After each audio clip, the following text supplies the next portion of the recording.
Hello there. One of the things we're being told about the Ukraine conflict must be a lie.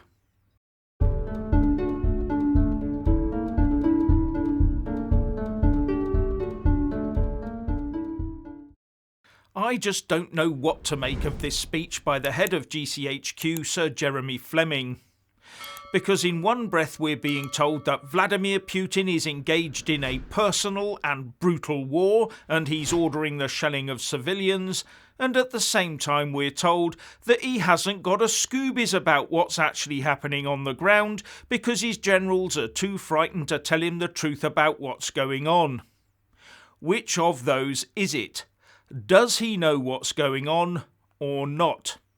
Is he in the know, or a mere mushroom being kept in the dark and fed on shit?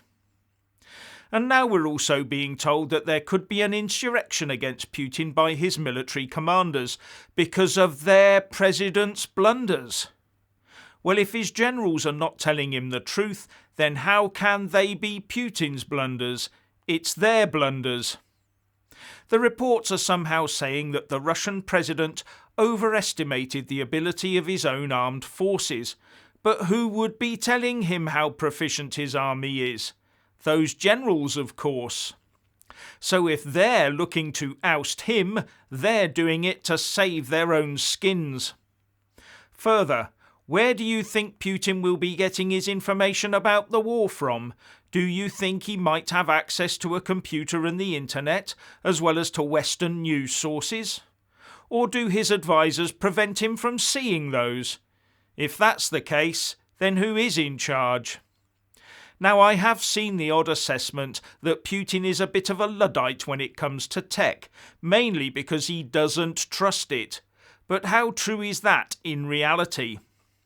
But doesn't he get daily briefings on what the foreign press are saying anyway? And if he does, are all his sycophants in his war room saying, "That's all just propaganda, Vladimir, the war is actually going swimmingly well for us"? If so, why would he order the shelling of civilians? He would only do that if he knows the real truth and is desperate to win something out of the rubble. Or is someone else shelling the civilians? So I'm not sure what to think about the claims. In fact, looking at the whole message in the press today, if the claims are true, the one big failure by Putin was that he surrounded himself with yes-men and sycophants who are all terrified of him.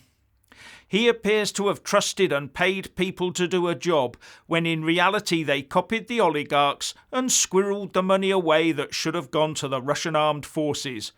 Or was there no money? But they still told Putin that the army was in tip-top condition, assuming that they'd never have to prove their claims. Bright shiny missiles and tanks paraded past the Kremlin every year. Missiles and tanks with no innards, it seems.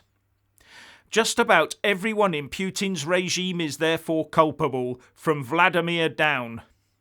Is Putin the 4D chess genius some people think he is, or just plain Mr. Gullible? Now here's a sobering thought for Putin's henchmen. Adolf dispatched 84 of his own generals, 19 of them for the 20th of July plot alone.